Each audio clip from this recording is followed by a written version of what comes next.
अस्सलाम वालेकुम स्टूडेंट्स आज के लेक्चर में हम सेल साइकिल को डिस्कस करेंगे कि ये सेल साइकिल क्या होता है और इसके दो मेन फेजेस इंटरफेस और एम फेज़ का इंट्रोडक्शन डिस्कस करेंगे। इसके बाद नेक्स्ट लेक्चर्स में हम इंटरफेस को डिटेल से डिस्कस करेंगे, देन हम एम फेज़ को कंटिन्यू करेंगे। तो यहाँ पे हम सबसे पहले देख लेते हैं कि सेल साइकिल क्या होता है। स्टूडेंट्स, आपको पहले भी मैंने बताया था कि सेल साइकिल का मतलब ये है कि लाइफ ऑफ सेल। एक सेल अपनी लाइफ के अंदर जो भी फेजेस गुजारता है, जो भी इवेंट्स गुजारता है, उसको हम कहते हैं सेल साइकिल।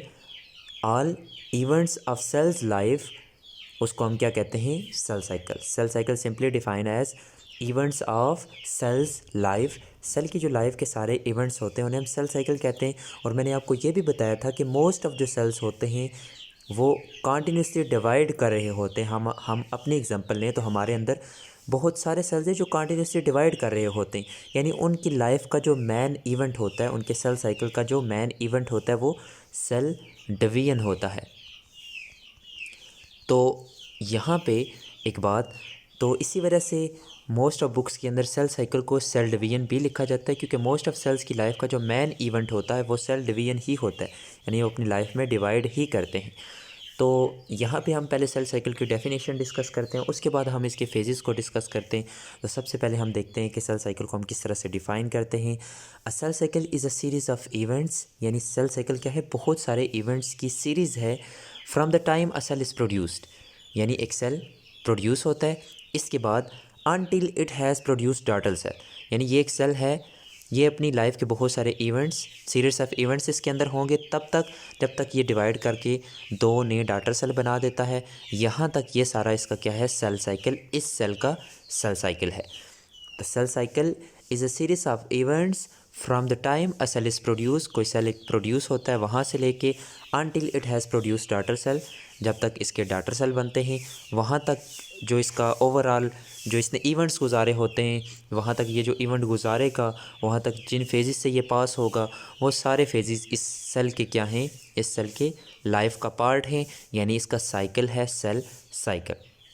अब इसको हम सेल साइकिल इस वजह से कहते हैं क्योंकि जैसे अब ये सेल था, इसने बहुत सारे फेजेस गुजार के ये दो नए डॉटर सेल बनाए। अब ये नए डॉटर सेल, फॉर एग्जांपल ये वाला सेल, ये भी वही सारे फेजेस गुजार के फर्दर आगे दो नए डॉटर सेल बना देगा। तो इस वजह से भी हम इसे सेल साइकिल कहते हैं, क्योंकि ये साइक्लिक वे में प्रोसेसेस हर एक सेल के अंदर रिपीट हो रहे होते हैं। जो नए सेल्स बनते हैं वो भी उन्हीं इवेंट्स को गुजारता है और फिर डिवाइड करके नए डॉटर सेल बनाता है अपने जैसे।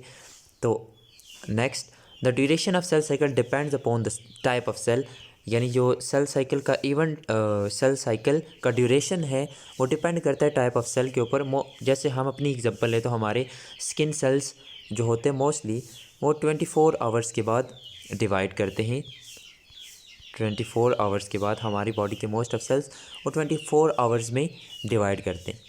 ठीक है, तो ये सेल साइकिल का जो टाइम पीरियड होता है वो वेरी करता है, सेल टू सेल डिपेंड करता है सेल की टाइप के ऊपर।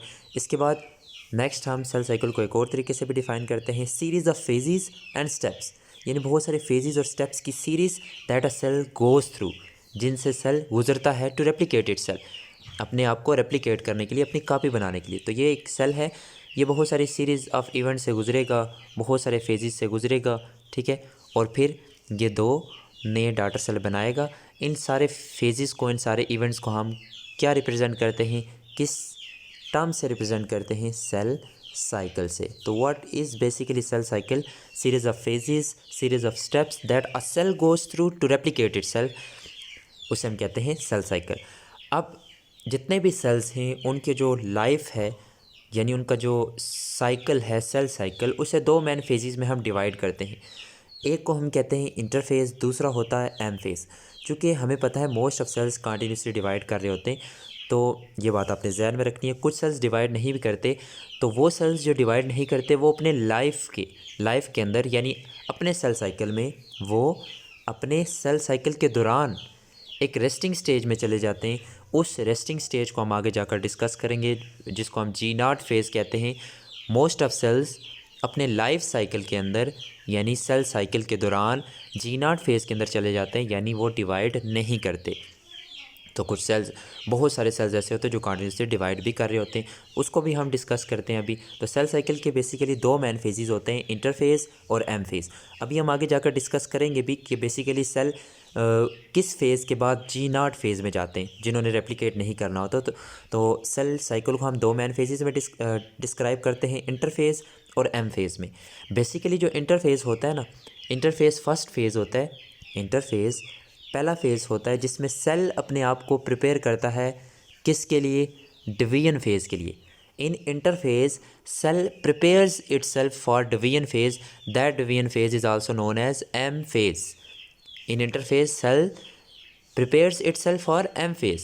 Interphase is further divided in three phases: G1 phase जिसको gap 1 phase कहते हैं, S phase and G2 phase। ये तीन फेजेस है जिसमें हम इंटरफेस को डिवाइड करते हैं। Interface is a preparatory phase, और मोस्ट ऑफ सेल साइकिल का जो मोस्ट टाइम होता है वो इंटरफेस ही ले रहा होता है। फॉर एग्जांपल मैंने जैसे बोला कि हमारे स्किन सेल 24 आवर्स में अगर डिवाइड करते हैं तो उनमें से ऑलमोस्ट 21 आवर्स या 90% जो टाइम पीरियड होता है एक सेल साइकिल का, 90% टाइम पीरियड इंटरफेस ले रहा होता है। बाकी 10% टाइम पीरियड एम फेज़ लेता है, जो कि एक्चुअल में डिवीजन फेज़ होता है।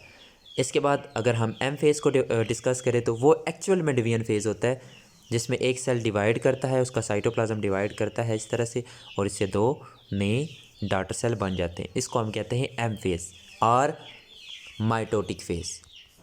अब यहाँ पे आपने एक बात ध्यान में रखनी है, मोस्ट ऑफ जो सेल्स होते हैं ना हमारी बॉडी के, वो माइटोसिस से डिवाइड करते हैं, जिसमें एक सेल दो नए डाटर सेल बनाता है। तो एम फेज़ को हम माइटोटिक फेज़ कहते हैं। लेकिन एक और स्पेशल टाइप की डिवीजन भी होती है जिसे हम कहते हैं मियोसिस।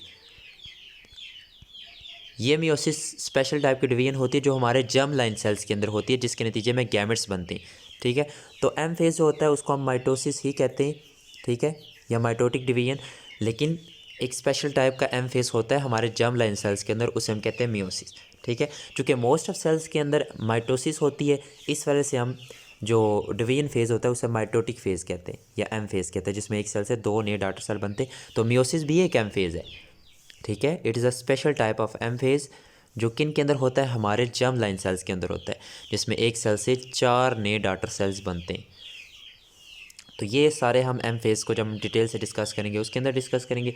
तो बेसिकली आपने ध्यान में रखना है, interphase is a preparatory phase, it is first phase of cell cycle. M phase is a division phase, इसके बाद in which parent cell divides in daughter cell. M phase के अंदर एम फेज़ जो नीचे वाला है इसमें एक्चुअल में सेल डिवाइड करता है और डाटर सेल बनते हैं। अब यहाँ पे आप देख सकते हैं, फॉर एग्जांपल ये एक सेल है, ये फॉर एग्जांपल ये एक सेल है। ठीक है, अब सेल इंटरफेस का जो सबसे पहला फेज़ होता है जिसे हम कहते हैं G1 फेज़, गैप 1 फेज़, जिसमें सेल ग्रो करता है। इसके बाद G1 फेज़ के बाद नेक्स्ट आता है सिंथेसिस फेज़। सिंथेसिस फेज़ जो होता है बेसिकली आपको पता है एक सेल के अंदर होता है न्यूक्लियस के अंदर डीएनए। अब इस सेल के अंदर ये जो डीएनए है ना, ये सिर्फ अपने लिए, जब सेल ने डिवाइड करना होता है ना, वो अपने डीएनए की कॉपी भी बनाता है। अब यहाँ पे देखिए, ये मैं कहता हूँ ये इसकी पहले वाला डीएनए और ये वाली ग्रीन वाली इसने नई कॉपी बना ली, और जो डीएनए की कॉपी बनती है ना वो एस फेज़ में बनती है। इसको हम डिटेल से आगे डिस्कस करेंगे। तो interphase is divided in G1 phase, S phase and G2 phase. तो फर्स्ट G1 फेज़, नेक्स्ट उसके बाद S phase, then G2 phase. After G2 phase आप यहाँ पे देख रहे हैं क्या हो रही है, माइटोसिस या फिर एम फेज़, जिसमें एक सेल डिवाइड करके दो नए डाटर सेल बना रहा है। और यहाँ पे आप देख सकते हैं G0 फेज़ को।